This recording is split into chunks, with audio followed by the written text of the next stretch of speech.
In this video, I'll begin a new chapter, Nationalism in India. हम लोग nationalism in Europe के बारे में पढ़े कि किस तरह से नेशनलिज्म का कंसेप्ट पूरे यूरोप में स्प्रेड हुआ। अब हम लोग इंडिया के बारे में पढ़ेंगे। तो यूरोप में नेशनलिज्म क्यों स्टार्ट हुआ? क्योंकि अलग अलग नेशन स्टेट्स बनने लग गया, तो एक नेशन वाले लोगों को आपस में यूनिटी दिखने को मिला। वो लोग एक कॉमन सेंस का फीलिंग, कलेक्टिव सेंस का फीलिंग उन लोगों में जनरेट हुआ। इंडिया में ऐसा क्यों हुआ? इंडिया में नेशन स्टेट तो नहीं बना था। इंडिया में ऐसा इस वजह से हुआ क्योंकि ब्रिटिशर्स जो इतना अत्याचार कर रहे थे, तो इससे लोगों में यूनिटी हो गया। सब लोग इतने परेशान थे कि उन लोगों को लगा कि हम लोग का सबका परेशानी एक है और सब मिलके ब्रिटिशर्स को हराएंगे। तो ठीक इसी तरह से वियतनाम में भी हुआ, जहाँ पर ये कॉलोनियल पावर्स था, वो सबका पावर बढ़ते गया, तो और ये एंटी कॉलोनियल मूवमेंट स्प्रेड होते गया, तो लोगों को यूनिटी दिखने लगा आपस में। वो लोग में एक सेंस ऑफ टुगेदरनेस आया। लेकिन हर क्लास और हर ग्रुप ये सब अलग अलग असर फेस किया कॉलोनियलिज्म का। सब पे अलग अलग टाइप का अत्याचार हुआ। तो कुछ कुछ लीडर्स थे जो चाहते थे कि ये सारा जो अलग अलग ग्रुप है, अलग अलग क्लासेस है जो फाइट करना चाहता है ब्रिटिशर्स के अगेंस्ट, इन सबको मिलाकर एक करना होगा, तभी ये फाइट हम लोग जीत पाएंगे। तो कांग्रेस के अंडर में महात्मा गांधी ये कोशिश की है। वो चाहते थे कि बिना लड़ाई झगड़ा के यूनिटी अगर आएगा तो उससे हम लोग आराम से ब्रिटिशर्स को हरा देंगे। वो कैसे किए, क्या किए, इसके बारे में हम लोग आगे पढ़ते जाएंगे। द फर्स्ट वर्ल्ड वॉर, खिलाफत एंड नॉन कोऑपरेशन मूवमेंट। तो in the years after 1919 national movement काफ़ी स्प्रेड हो गया नया नया जगह में। फर्स्ट वर्ल्ड वॉर के कारण क्या हुआ था? इकोनॉमिक और पॉलिटिकल सिचुएशन पूरा चेंज हो गया। रुपया का प्रॉब्लम हो गया क्योंकि वॉर में इतना इतना रुपया लग चुका था। तो गवर्नमेंट क्या किया? टैक्स बढ़ा दिया, कस्टम ड्यूटीज़ वगैरह बढ़ा दिया, इनकम टैक्स ले आया, इनकम टैक्स का सिस्टम। और ये जो वॉर ईयर्स था 1913 टू 1918, इसमें प्राइसेस सब चीज़ का डबल हो गया, जिसकी वजह से लोगों का मुसीबत और बढ़ गया। टैक्स बढ़ गया और ऊपर से खरीदने का सामान का दाम बढ़ गया। इतना ही प्रॉब्लम नहीं था, विलेजेस वगैरह में सोल्जर्स, ज़बरदस्ती वहाँ से सोल्जर्स ले लिया जाता था कि तुमको आर्मी में रिक्रूट होना पड़ेगा, जिसको फोर्स्ड रिक्रूटमेंट बोलते हैं। तो इससे भी लोगों में गुस्सा आ गया कि जब मेरे कंट्री का फाइट ही नहीं है तो हम क्यों आर्मी में पार्ट लें। फिर देन इन 1918 टू 19 और 20 टू 21, ये 2 बार 4 साल हो गया, इसमें क्रॉप्स खराब हो गया। साथ ही इन्फ्लुएंजा, ये एक डिजीज़ है, ये पूरे कंट्री में स्प्रेड हो गया। तो इन सब के चक्कर में लोगों का परेशानी और बढ़ता गया। 12 टू 13 मिलियन पीपल फेमिन और एपिडेमिक के चक्कर में मर गए। तो लोगों का हार्डशिप बहुत बढ़ गया। फिर लोगों को लगा कि वॉर के बाद ख़त्म हो जाएगा प्रॉब्लम्स, तो ये सब हो गया कि क्रॉप्स फेल हो गया, एपिडेमिक हो गया। इसी टाइम पे महात्मा गांधी इंडिया आए थे। द आइडिया ऑफ सत्याग्रह वहाँ से शुरू हुआ। तो महात्मा गांधी 1915 में इंडिया आए थे साउथ अफ्रीका से। साउथ अफ्रीका में भी वो रेसिज्म के अगेंस्ट फाइट किए थे। उनका आइडिया था सत्याग्रह का। तो सत्याग्रह क्या है? सत्याग्रह मतलब सत्य के लिए आग्रह। उनका बोलना था कि अगर हम किसी चीज़ के अगेंस्ट फाइट कर रहे हैं और हमको पता है कि हम सही हैं, हम सच के साथ हैं, तो वो फाइट हम बिना वायलेंस के भी जीत जाएंगे। जैसे अगर कोई मेरे ऊपर बहुत ज़्यादा अत्याचार कर रहा है, तो हम साइलेंटली बिना वायलेंस के इस तरह से फाइट करेंगे। किस तरह से? प्रोटेस्ट करेंगे, हड़ताल करेंगे, स्ट्राइक करेंगे, स्लोगन्स बोलेंगे। तो इससे क्या होगा? जो मेरे ऊपर अत्याचार कर रहा है उसको समझ में आएगा कि ये कितना गलत है, और वो उसका कंसाइंस उसको सिखाएगा। फिर उसका मॉरल वैल्यू उसके अंदर जागेगा और वो अत्याचार को बंद करेगा। तो गांधी जी का ये थिंकिंग था कि विदाउट सीकिंग वेंजियंस और बीइंग अग्रेसिव, बदला का भावना नहीं रखना है और बिना अग्रेसिव हुए, बिना लड़ाई झगड़ा किए, नॉन वायलेंस से बैटल को जीतना है। ये गांधी जी का मोटो था। वो मानते थे कि नॉन वायलेंस हर इंसान का धर्म है और यही इंडियंस को यूनाइट करेगा। तो इंडिया में आने के बाद गांधी जी अलग अलग जगह पे इसी तरह से ट्रैवल करके स्ट्रगल्स ऑर्गेनाइज करते थे। वो बिहार के चंपारण डिस्ट्रिक्ट में पेजेंट्स के लिए किए थे फाइट। फिर खेड़ा डिस्ट्रिक्ट ऑफ गुजरात में क्रॉप्स खराब हो गया था, तो पेजेंट्स रेवेन्यू टैक्स नहीं भर पा रहे थे, तो उसका डिमांड था कि टैक्स को कम किया जाए, उसके लिए वो सत्याग्रह किए। फिर अहमदाबाद में वो कॉटन मिल वर्कर्स के साथ सत्याग्रह किए। इस तरह से वो कर रहे थे। फिर इंडिया में क्या हुआ, रॉलेट एक्ट पास हुआ। ये एक्ट बहुत जल्दी जल्दी में पास किया गया। इट गेव द गवर्नमेंट, इसके अंडर में क्या हुआ, गवर्नमेंट के पास बहुत पावर मिला गवर्नमेंट को कि कोई भी पॉलिटिकल एक्टिविटी को वो तुरंत बंद करवा सकता था और किसी को भी वो कैदी बना सकता था बिना किसी ट्रायल के, बिना कोर्ट वगैरह ले जाए वो उसको कैप्चर कर लेता और 2 साल तक खूब अत्याचार कर सकता था उस पर इंफॉर्मेशन उगलवाने के लिए, इसको डिटेंशन बोलते हैं। तो ये एक्ट पास किया गया, बहुत ही डेंजरस एक्ट था क्योंकि बहुत बड़े बड़े फिर फ्रीडम फाइटर्स डरने लग गए, पॉलिटिकल प्रिजनर्स की स्पीच देंगे, रैली निकालेंगे तो इस तरह से किया जाएगा। तो महात्मा गांधी चाहते थे कि हड़ताल वगैरह के थ्रू इस एक्ट को हटवाया जाए। तो 6 अप्रैल से स्टार्ट वो किए थे कि 6 अप्रैल से हड़ताल स्ट्राइक करेंगे। रैलीज वगैरह अलग अलग जगह ऑर्गेनाइज किया गया, स्ट्राइक बुलाया गया। Alarmed by the popular upsurge and scared that the lines of communication such as railways and telegraph would be disrupted, तो ब्रिटिशर्स को लगा कि अब लोग जब इस तरह से स्ट्राइक कर रहे हैं तो रेलवे लाइन बंद हो जाएगा, काम वाम रुक जाएगा। तो वो लोग क्या किए, लीडर्स को उठा उठा कर जेल में डालने लग गए। महात्मा गांधी को दिल्ली एंटर करने से मना कर दिया गया। अमृतसर में पीसफुल ये प्रोसेशन चल रहा था, वहाँ पर फायरिंग कर दिया गया, लोगों के ऊपर गोली चला दिया गया। तो bank, post office, railway station, हर जगह पे हंगामा मच गया। Martial law was imposed and General Dyer took command. फिर अप्रैल 13 जालियनवाला बाग मैसेकर हुआ। जालियनवाला बाग एक ग्राउंड है, जालियनवाला बाग के ग्राउंड में बहुत लोग इकट्ठा हुए थे। कुछ लोग प्रोटेस्ट कर रहे थे और कुछ लोग बैसाखी का फेस्टिवल सेलिब्रेट करने आए थे। तो ये जो ग्राउंड था ये शहर के थोड़ा बाहर था, तो लोगों को पता नहीं था कि मार्शल लॉ इम्पोज हो गया है। तो जनरल डायर क्या किया, जालियनवाला बाग ग्राउंड का सारा एग्जिट पॉइंट, बाहर निकलने का रास्ता बंद करवा दिया गया और खुले मैदान में लोगों के ऊपर गोली चलवाया। वो चाहता था कि इस तरह से लोगों में डर बने, आतंकवाद का डर लोगों में बनेगा, तब जाकर लोग प्रोटेस्ट नहीं करेंगे, हड़ताल नहीं करेंगे। जनरल डायर का ये सोचना था। तो कितना अत्याचार का बात है कि मासूम लोगों के पास, जिनके पास कोई वेपन्स नहीं था वापस फाइट बैक करने के लिए, उनके ऊपर गोली चलाया गया। जब जालियनवाला बाग का न्यूज़ स्प्रेड हुआ तो सब लोगों में गुस्सा भड़क गया। वो लोग पुलिस वाले से जब तब टकराने लग गए, पुलिस पे हमला करने लग गए, गवर्नमेंट बिल्डिंग पे अटैक करने लग गए। गवर्नमेंट बदले में उतना ही और बेदर्दी दिखाया। गवर्नमेंट मारने लगा और लोगों को पकड़ के ज़मीन में उनका नाक घसवाता था, इंसल्ट करता था, रस्सी से मारता था, इस तरह से करता था, बॉम्ब्स वगैरह फेंका गया।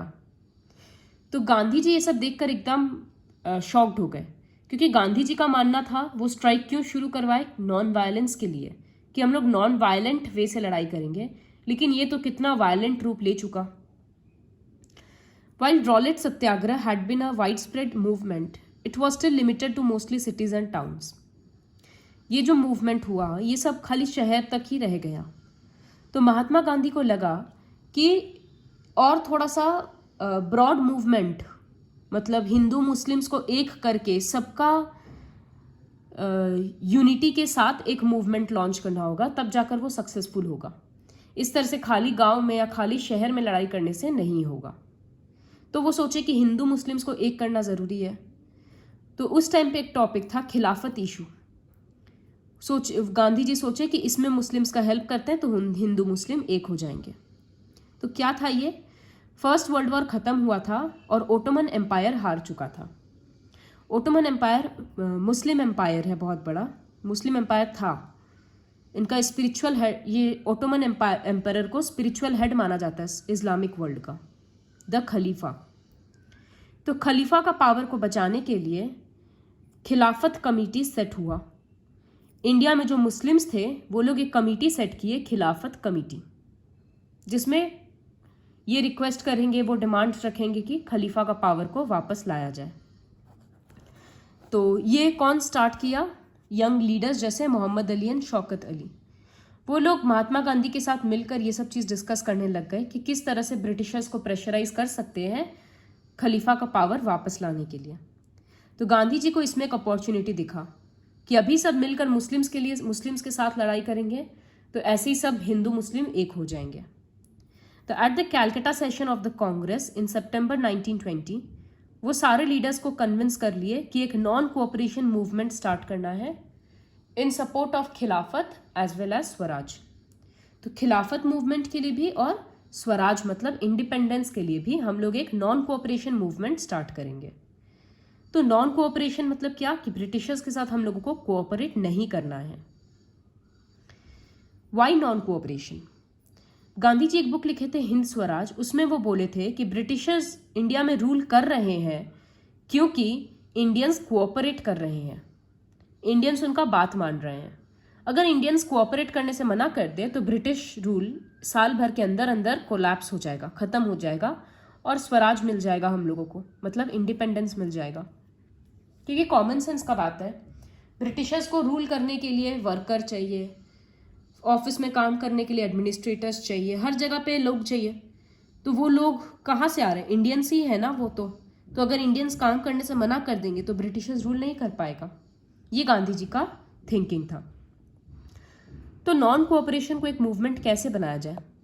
गांधी जी सोचे धीरे धीरे ये स्टार्ट करते हैं। तो सबसे पहले सब अपना टाइटल्स छोड़ देगा, गवर्नमेंट जिसको जो टाइटल दिया है, जैसे किसी को मिलता था राय बहादुर या उस तरह से।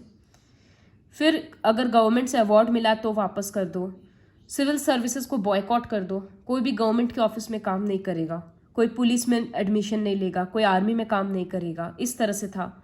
कोई फॉरेन गुड्स यूज़ नहीं करेगा, स्कूल और गवर्नमेंट स्कूल और कॉलेजेस मत जाओ, इस तरह का था। फिर अगर गवर्नमेंट बहुत रिप्रेशन यूज़ करेगा, बहुत अत्याचार करेगा, तो एक full civil disobedience campaign launch किया जाएगा। ये प्लान था गवर्नमेंट का, गांधी जी लोग का। Through the summer of 1920 Mahatma Gandhi and Shaukat Ali toured extensively.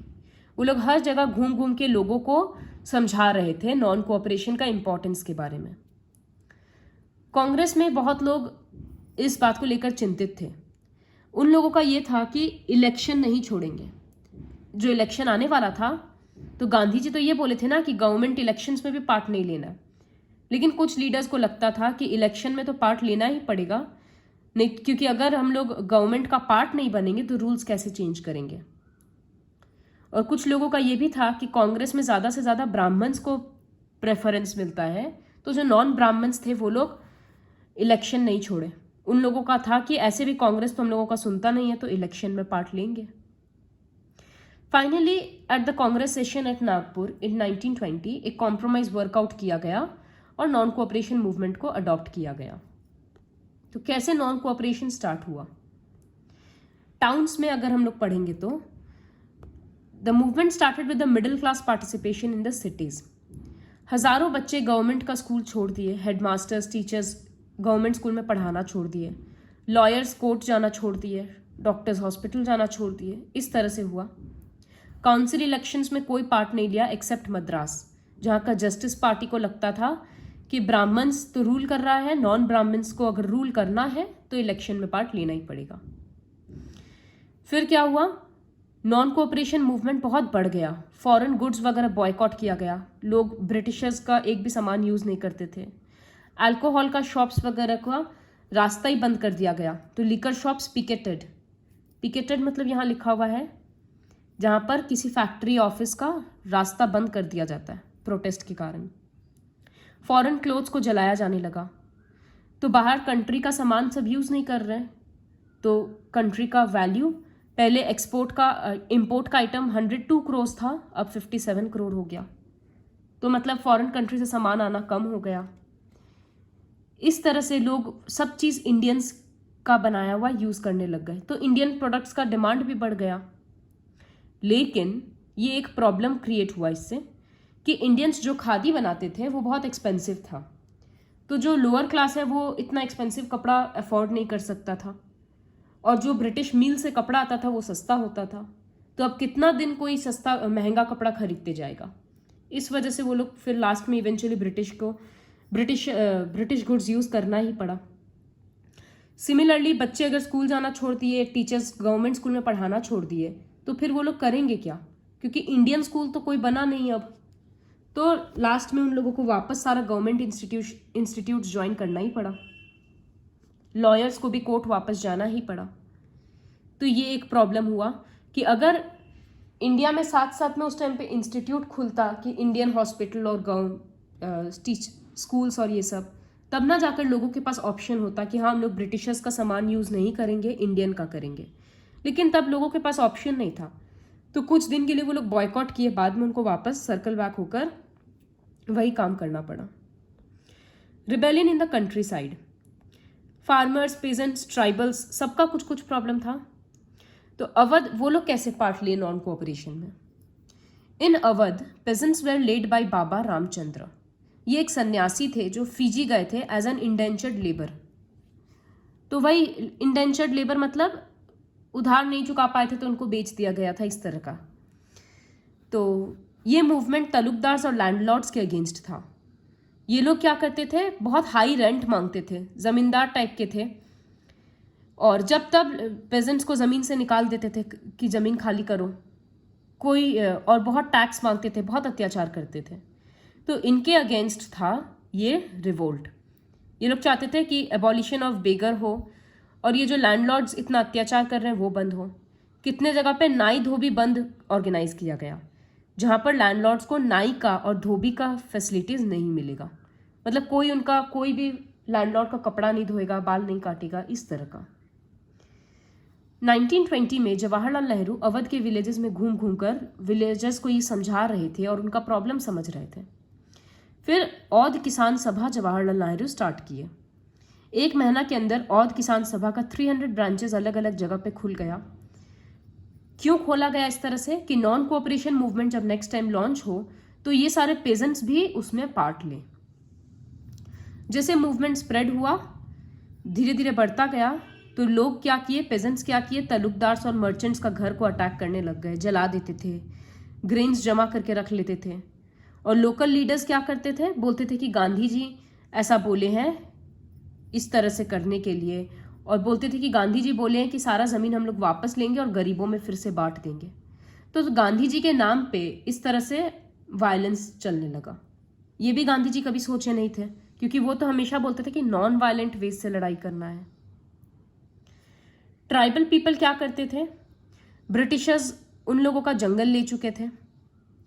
तो in the Gudem hills of Andhra Pradesh एक मिलिटेंट गुरिल्ला मूवमेंट स्प्रेड हो गया। इसको भी कांग्रेस अप्रूव नहीं किया। जब कॉलोनियल गवर्नमेंट जंगल ले लिया और लोगों को घुसने से मना कर दिया, तो लोगों का लाइफ प्रॉब्लम में आ गया, क्योंकि वो लोग तो वहीं से लकड़ी जमा करते थे, फल जमा करते थे, जिसको बेच के अपना गुजारा चला रहे थे। तो अब लोग कहाँ से जाएंगे, तो फिर उनको ज़बरदस्ती इधर उधर काम करने जाना पड़ा। इससे लोगों में गुस्सा आया। तो इन लोगों का जो लीडर था अलूरी सीताराम राजू, ये बहुत इंटरेस्टिंग फिगर था। ये बोलता था कि ये एस्ट्रोलॉजिकल प्रेडिक्शंस कर सकता है, मतलब दूर का देख सकता है और फ्यूचर का देखकर बता सकता है, लोगों को हील कर सकता है मैजिक से। और ये था कि बुलेट भी, अगर इसको गोली भी लग जाएगा तो भी ये सर्वाइव करेगा, इस तरह का ये बोलता था। तो लोग इसको भगवान का अवतार मानने लग गए। और ये महात्मा गांधी का बहुत तारीफ करता था कि किस तरह से हम लोगों को नॉन कोऑपरेशन मूवमेंट स्टार्ट करना चाहिए। ये लोगों को कन्विंस भी कर लिया कि तुम लोग खादी पहनो, ब्रिटिशर्स का कपड़ा मत पहनो, और ड्रिंक करना छोड़ दो, सिर्फ इंडियन गुड्स यूज़ करो। लेकिन साथ ही ये क्या किया, ये सिर्फ नॉन वायलेंस नहीं अपनाया, ये हमला वगैरह भी करवाने लग गया।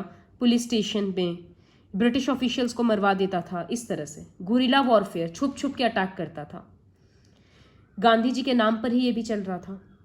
तो नॉन कोऑपरेशन स्टार्ट हुआ, लेकिन बाद में वो वायलेंट हो गया। तो ये, और राजू को बाद में कैप्चर कर लिया गया और मार दिया गया। ओवर टाइम ये एक फोक हीरो बन गया वहाँ के लोगों के लिए। तो इस तरह से नॉन कोऑपरेशन, जो कि नॉन वायलेंट होना चाहिए था, वो धीरे धीरे वायलेंट होता चला गया। स्वराज इन द प्लांटेशंस, जो भी प्लांटेशन साइट्स होता था, जैसे टी प्लांटेशन, कॉफ़ी प्लांटेशन वगैरह, तो वहाँ पर क्या था, वहाँ पर आने जाने का मूव फ्रीडम नहीं था। मतलब अगर कोई प्लांटेशन वर्कर है तो under the land of immigration act of 1859 plantation workers बिना परमिशन के बाहर नहीं जा सकता था, अपने गांव नहीं जा सकता था, फैमिली से नहीं मिल सकता था, और उन लोगों को ये करने का परमिशन जल्दी जल्दी दिया भी नहीं जाता था। तो ये तो गलत बात है। अगर कोई काम कर रहा है तो उसको अपने फैमिली से मिलने का तो राइट है ही।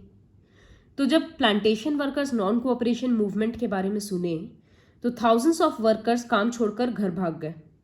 उन लोगों का विश्वास था कि गांधी राज अब आ रहा है, सबको अपने अपने गांव में ज़मीन मिलेगा और सब वहीं पर काम करेंगे, ये था लोगों का। तो ये लोग प्लांटेशन साइट छोड़ छोड़कर भाग गया। रास्ता में क्या हुआ कि रेलवे का स्ट्राइक हो गया और स्टीमर का स्ट्राइक हो गया। तो अब ये लोग अपने गांव पहुंचेंगे कैसे? तो रास्ता में ये लोग फंस गए और पुलिस वाला लोग, ब्रिटिशर्स लोग पकड़ लिया और फिर इन लोगों को बहुत मारा गया।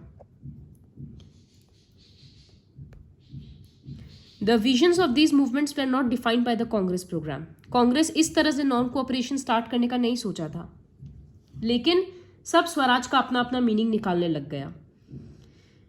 Yet when the tribals chanted Gandhiji's name and raised slogan demanding Swatantra Bharat, they were also emotionally relating to an all India agitation.